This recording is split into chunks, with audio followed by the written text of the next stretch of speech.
Izolda, thank you so much for being on the show. And, this is something that we've had a long time in the making. For We're sure. finally making it happen. So thank you Yay. so much. It's a blessing to have you on here, really. Thank you, Chris. I appreciate you having me. The pleasure is all mine, as they say, right? Mutual Admiration Society. There we go. Yeah. Yeah. As we were talking before the recording, I was mentioning about how we focus on sales, marketing, and project management skills in almost everything that we do. And like I said, I looked at your LinkedIn profile just to get freshened up Mm. on what you've been doing, and you've got it all. So I just kind of want to get the listeners to understand how your career path kind of shaped itself. Wow. Well, it's a great question and it's a circuitous route, so we'll see what we can do. Really, my career route took me sort of in a wide ranging set of directions. Shortly out of college, I worked at the National Geographic Society, and then I had a full career at NASA.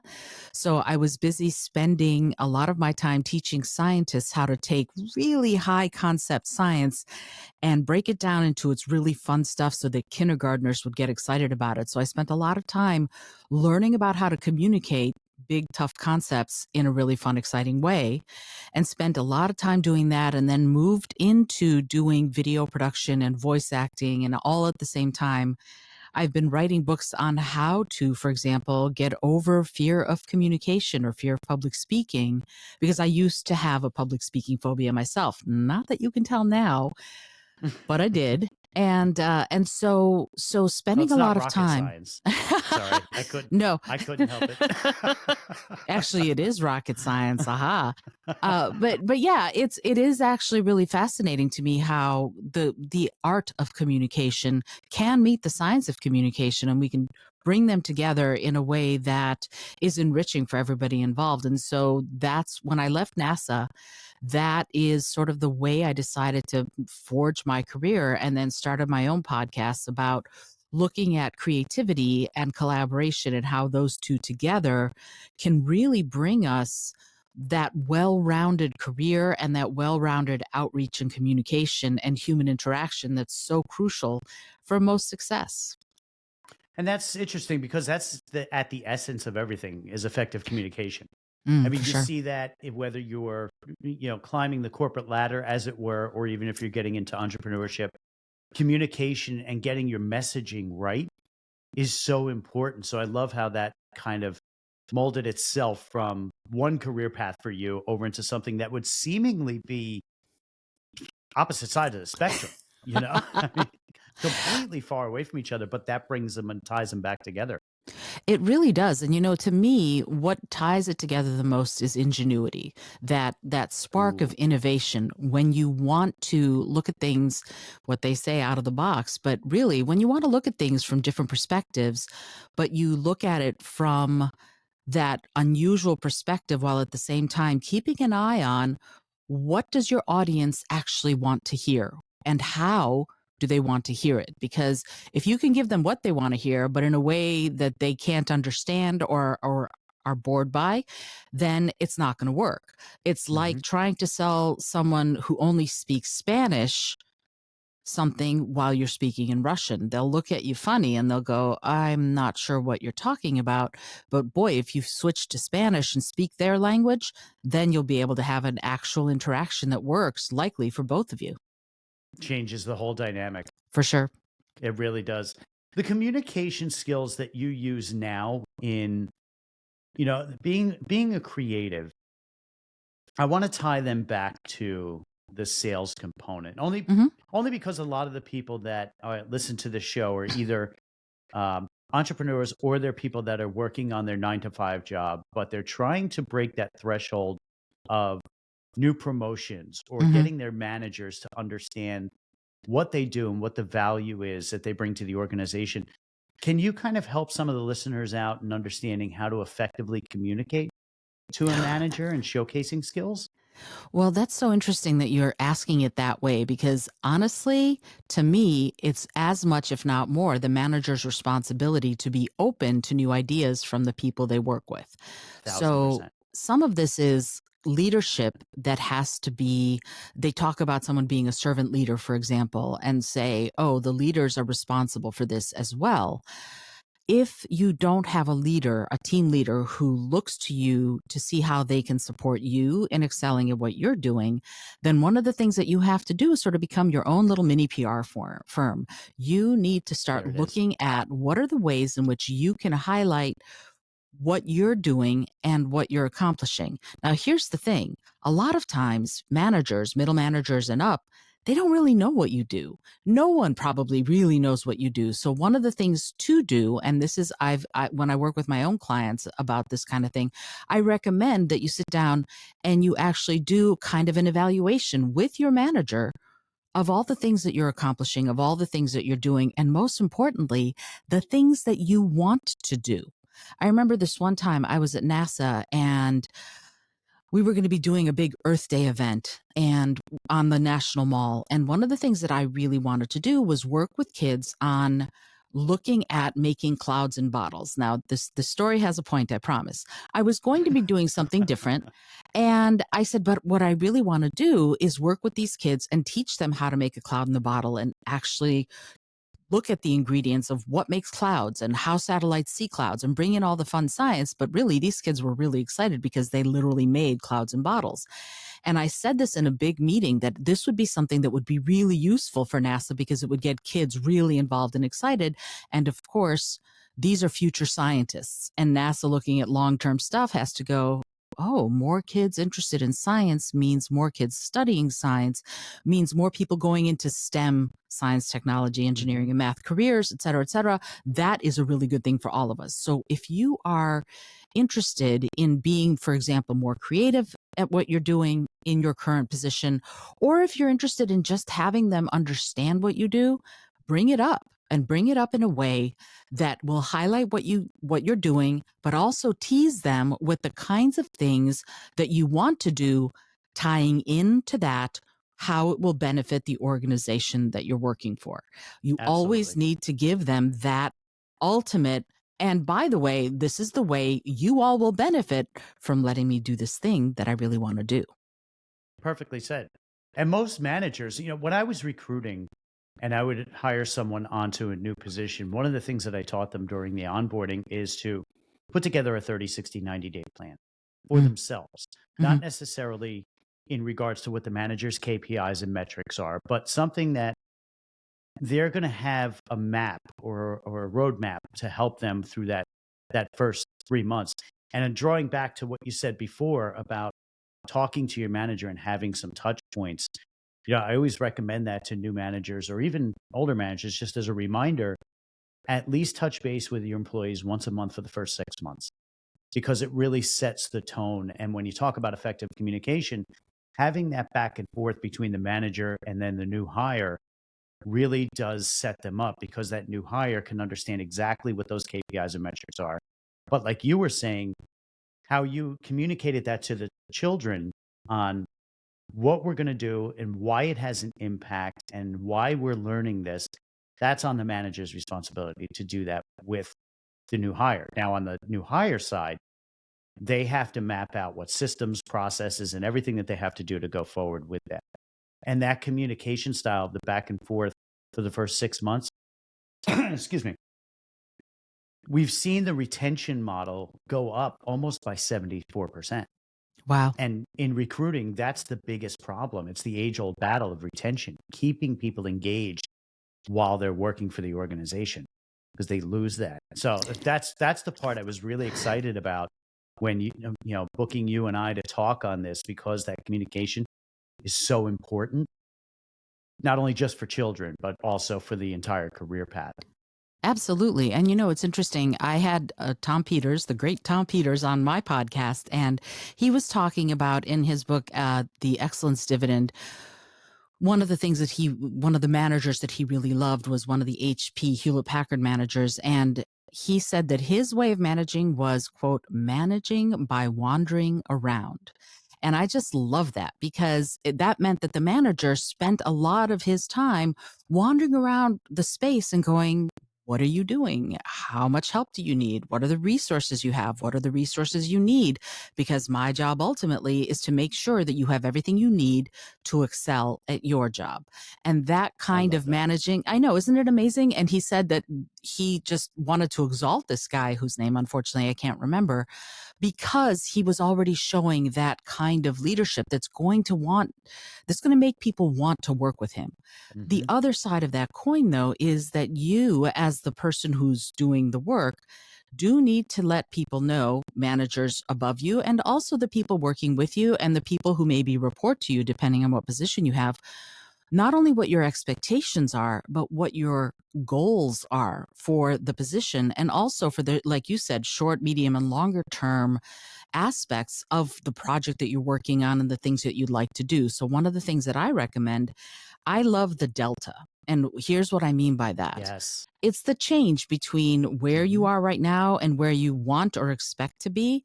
But I actually literally have a little form that I give to all my clients that asks you the question, what are you feeling right now? What are you thinking right now? What are you planning right now? And then do the thing, whatever the thing is, and then Hmm. evaluate again. What are you feeling? What are you thinking? How are you right now? Where is it? Where is its status? Because we are incredibly adaptable as a species. So we start forgetting where we used to be because we get so used to where we are now. So keeping those kinds of metrics on a personal level in your office on an Excel spreadsheet works just fine. But then you can go back and you can trace it and you can figure out for yourself, this is where I was, this is where I am, and this is where the next step is. And then you break it down into those small incremental steps to help you communicate to yourself the kinds of things you want to achieve. But then when you need to communicate all of that stuff to a manager, for example, or to one of the people on your team, you can do it effectively because it's already there and you don't have to remember it all. You can just do it because you've already outlined it for yourself. Don't look now, but that's project managing. You know, but it's interesting because we think of ourselves as maybe worker bees, but we're not thinking of ourselves as managing a project, particularly if we don't necessarily have that responsibility in the Hmm. organization we find ourselves in. As an entrepreneur, you're going to find that you have all of the responsibility, and Yes. sometimes you're going to have trouble delegating, right? Hmm. And so you need to figure out, what are the things that I can sort of shift away from what I'm doing in order to be able to do my strengths, in order to be able to play to what I am able to do best. And then on top of that, you're going to have to trust that the people you're working with will do what they said they were going to do. See, this is why I love this conversation, because I had two talks with some ex-colleagues last week, and both of them are recently laid off, right? Mm, And they had to go to you ever heard of the one-stop career centers that are in your locale to get unemployment benefits and everything? They require you to go to these one-stop career centers to get upskilled in a lot of what you're doing within your particular vertical. Both of the people I spoke to, you're not going to believe this, had said to me that the people that were there pulled them aside and said, there's nothing here that I can teach you, and it would be a waste of your time to apply to any of the jobs that we have because you're much higher quality of that. So I asked them, well, both of them, I said, what are the things that they're teaching and what verticals specifically? Customer service was one, mm, leadership skills is another, all these different verticals. And what I teach, we're not even there. And mm, that's why I think it's so important that sales, marketing, and project management as a soft skill only benefits people, because everything that we're just talking about, the underlying, I'm mapping them out in my head as you're saying them. I'm like, that's sales, that's marketing, sure. that's project management. And it becomes so effective, and then tying in what you're an expert in with communication, that makes such a much more well-rounded and well-balanced employee or entrepreneur, because it's at the core of everything that we do anyway. So that's Sure. kind of my mission, is to kind of teach people that sales, marketing, and project management methodologies to be able to upskill from things that they're not taught. But now I have to add communication. So you looking for a job? Sure, absolutely. I'm I'm hireable. Yeah, and it's so interesting because what you just said, tying it all in together allows the entrepreneur, the small business owner, the employee, the manager, It allows us to tell our stories. It allows Yeah. us, more importantly, to listen to other people's stories, because that's where the gold is. Where you find the gold is learning what other people need and Hmm. then helping them solve their problems, right? So, how do we do that without building those listening skills, without building those awareness skills?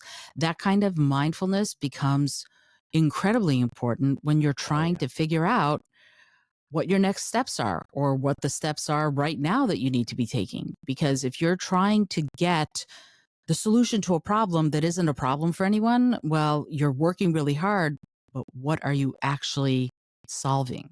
Yeah. Spinning those wheels for no reason. Yeah, it's a waste of energy. It is. Now, can you think back, if you had to tie back to your career, can you think of any time specifically where you recognize you were selling or you were marketing or you were project management yourself? Every day. Uh, sure. I mean, one of the things that happened, for example, I was a contractor at NASA, and that meant that I was working on a huge contract, and I was one of many cogs in a wheel. And then, because NASA is an executive branch agency, they lost contracts when certain presidents take over. Certain kinds of contracts become null and void. In other words, we're Yeah. not going to fund Yeah. this anymore. Now you have to come up with another way of doing things. So we had several years where certain contracts that I would have worked on weren't being funded. What did Hmm. that mean? It meant that I had to sort of sidetrack. And I'm also a musician and a singer. So I did music full time for about 7 years. And one of the things that happened is that I went, okay, I need to figure out how to make money doing music, which had been a side gig, right? But now all of a sudden I went, oh, without much fanfare, I finally and suddenly had to be a full time musician. And then that became all marketing. It became finding the clients. It became giving them the demo reels and finding all of the different ways to solve their problems. And their problems were they needed entertainment. Particularly, I run and manage and lead one of the premier holiday caroling groups in the nation, which is a lot of fun. Nice. So if you're about to have any kind of holiday event, you're going to want to hire us, because we're going to leave your guests feeling really joyful and really happy and really excited that they came to this party. What sets us apart is that we are actually little Dickensian characters, and we speak like this, and we interact with the audience, and we give them a That's real fun. show. Yeah, it's a lot of fun, but the point is that you have to make yourself different, Yeah. right? It's not, we're just going to show up and we're going to stand like this and sing. We're going to give an entertaining, incredible event and occasion that these guests will never forget. And that became the selling point for me when I talked to an event planner, when I talked to a potential client or an agent. And so I did that for a number of years, and I'm still doing it. And now it's gotten to the point where if I don't want to market, I don't have to, because we Hmm. have a reputation that everybody knows that this is something we do and we're unique in that way. So now the marketing early on 20 years ago paid off, so that now, unless I feel like going for bigger gigs or more gigs or whatever with this particular business, I don't have to, because we get a lot of repeat business. We get a lot of business from clients who loved us last year or 6 years ago or 8 years ago and want us again. The So gift that keeps on giving. exactly. And so that is one of the ways as an entrepreneur that I went, okay, what is going to set us apart? What's going to delight our customers and clients? What's going to make them want us to come back the following year? If I had a job, the same kind of thing would happen at NASA. You didn't work, for example, on one project the entire time. Your project might be coming to an end. There's funding for other projects. You go to potentially other managers. And I did this. And this is one of those grab it by the hairs, we'll say. And, and here's the thing. I was doing, when I first went to NASA, I was doing tech support. I would be the person who'd walk in and make your Mac or your PC work better. And there was this one scientist that I worked with who was outstanding, terrific woman, wonderful personality, exactly the kind of manager I would have dreamed of. And here's what I did. And I'm going to shout out Elisa Levine, amazing, amazing woman. And I said to her, one of these times I was working on her machine, and I said, you know, Elisa, I adore you. And if you ever have any kind of work you think I might be suited for, I would love to work with you. And she went, well, actually, I just got funding to be the principal investigating scientist on this really cool environmental education program.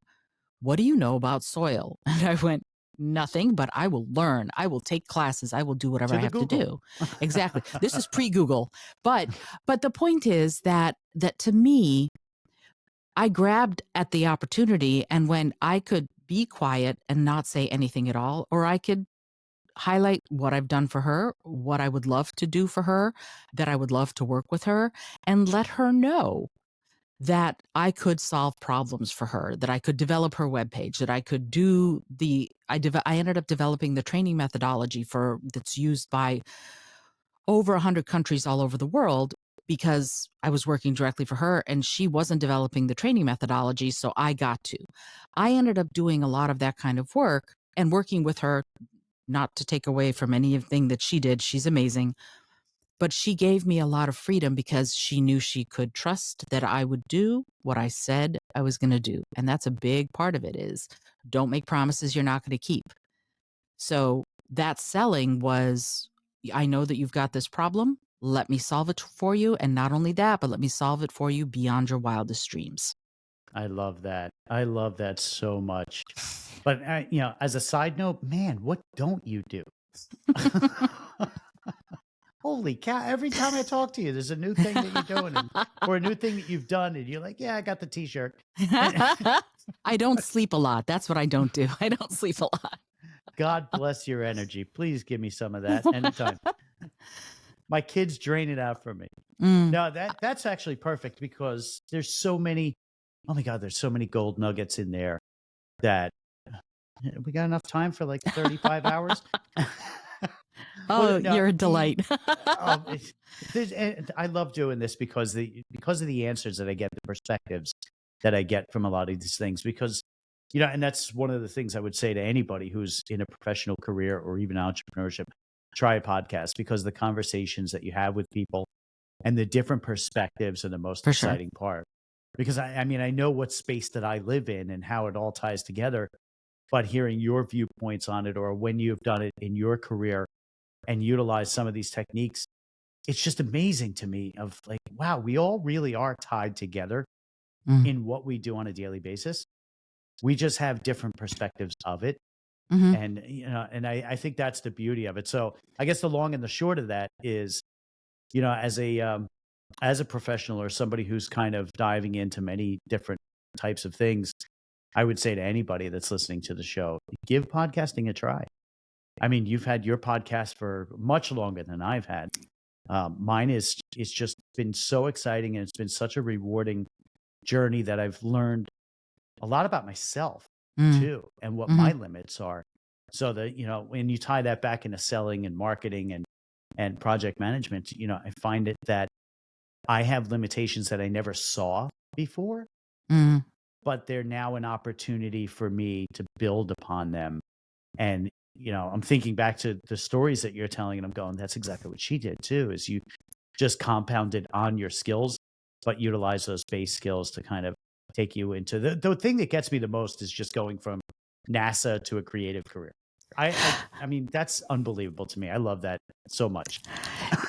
I appreciate you saying that. But what's interesting is that I believe fully creativity is involved in every single thing. In order to be able to strike out for new ground, any scientist is going to have to be creative. They're going to have to think innovatively. So it's the seeds of it are there. And interestingly, Spotify corporate had me come in and do a workshop a couple of years ago, and you would think Spotify would be full of creatives, and they found me because of the podcast, actually, and they saw that I was talking about creativity and mindfulness and how those mindsets really can help in the business world and also in tech and science. And the woman who booked me for the gig said, you know everybody thinks Spotify is all creative, but most of our people are engineers, and we want them to have more access to that creative facet of things. And I went, yeah, let me at them, because that's what I did for many years, is looked at what the scientists were doing and then put it into the creativity stew, and then came out with, this is the cool and creative way to talk about and communicate about this thing that you'd think would be very high tech and very high science and very high concept, but it also is full of innovation, ingenuity, and creativity. And that is, and to me, it's a natural outcropping of a career in the sciences. We just tend to think of science as being A to B, B to C, C to D, but you have to have envisioned A to X before you started A to B, B to C, C to D. I And never that, looked at it that way before. That's incredible. But I yay. guess you do have to think outside the box Sure. for pretty much almost everything you do. And whether you tie that to creativity, to the word, I'm saying word mapping, whether you tie that to creativity or any other word, ingenuity, but it's still the same thing. It's Hmm. creativity or it's creative thinking. So I never Yeah. thought about that before. That's cool. Well, That's thank really you. cool. That is the crux of what I do. I live in, no, it's Wrapped true. up in a tiny little bow. I live in the world of imagine if. That's it. Imagine if. Oh my God, And I love that. that's so much of tapping into that wellspring. The subconscious mind has an incredible amount to teach us because it never forgets anything. So all the Yeah. things you've experienced will allow you, if you really try to reach for them, they will allow you the access to all of that innovation, all of that ingenuity, all of that creativity, regardless of how much you think of yourself as an analytical thinker. Those kinds of leaps are not only possible for you, but they are part of who you are at the very deepest levels. You're so damn good. So what are you doing now? Primarily, who are you serving and what are you doing now? Because I really want a lot of the listeners to be able to reach out to you in the aspects that they would need you. So can you explain what are you doing now specifically? Because I know there's 15 things that you're doing. Well, what Yes. ones are you primarily focused on now? Right now, I'm focused on two things. I would love to say one, but there are two. On the one hand, I'm working with individual clients who want to access their ingenuity and their ability to communicate and collaborate creatively. And on the other hand, I'm doing a lot of workshop facilitation. If someone has a company who's gone through a merger or is going through a lot of growth or restructuring, sometimes the teamwork kind of fizzles out because people aren't quite sure what's going on. So Mhm. I'm doing a lot of workshops that I come in and I help the teams coalesce and start working together as that creative, ignited, collaborative unit.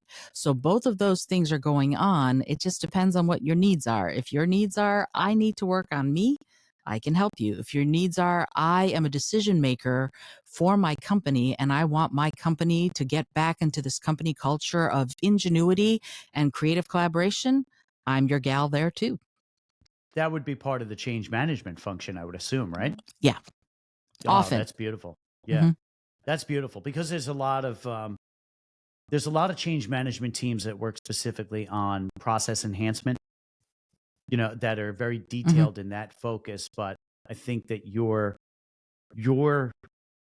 perspective of that and how you would change things from a creative perspective would really be a well a well timed addition in a lot of change management functions because it feels sometimes I've gone through so many of them in corporate America and they feel Hmm. very rigid Hmm. and a lot of people get to your point a lot of people get lost in translation because it feels so rigid and itemized that if you miss one point you're left behind and I think Sure. you could help quite a bit in that capacity. I appreciate you saying that. And it's interesting because when we look at people dynamics, they're often like fluid dynamics. There Yeah. are a lot of situations where things need to flow instead of being, as you put it, very rigid. And if you don't leave room for that, then anywhere where there's an angle, you're going to have something get left behind. So we Yeah. want to establish and maintain a flow that always allows a feedback loop so that the people who are sort of the going through the process of that kind of change have some sort of a modicum and a medium of ability to be able to go to their managers, ask questions, get feedback, and sometimes honestly get reminded that they're valued.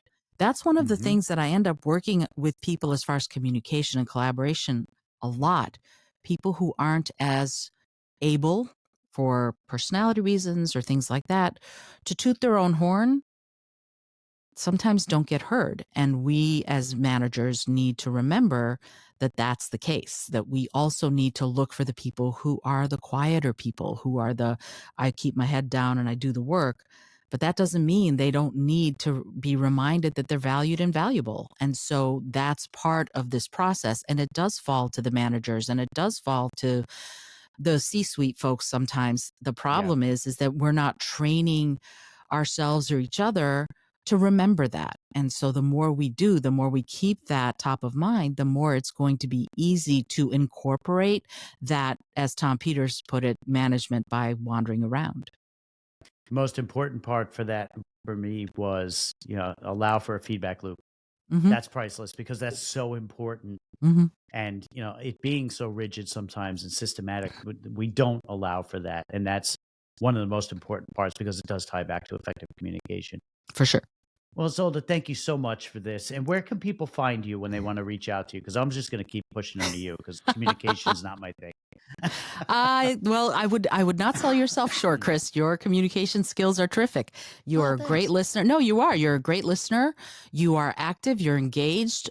It's wonderful. So I appreciate you having me on the show, and also I appreciate your ability to synthesize quickly all the different things that I was saying, because I know I recognize I said a lot, and come back with really articulate and eloquent questions and ideas. So I appreciate you very much for that.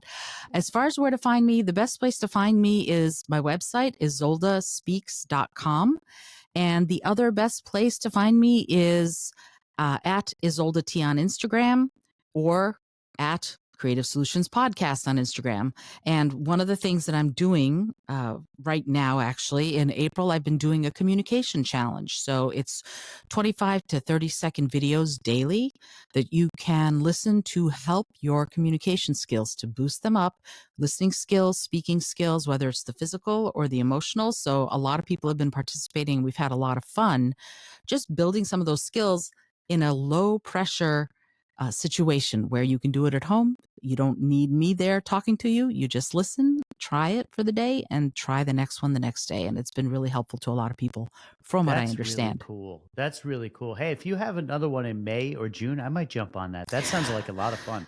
It was a lot of fun. I don't know if this is going to be as interesting to you, but May and June, I'm doing a 2-month podcasting challenge, actually. It's going to be all Ooh. aspects of podcasting from, so you want to start a podcast, to, so you're not crazy about the sound of your voice, to, so you want to get a podcast sponsor, things like that. Again, very short little videos that you can try things out if you've been wanting to start a podcast, or if you're interested in leveling up your podcast. It's going to be little tips and tricks for the next 2 months starting May 1st.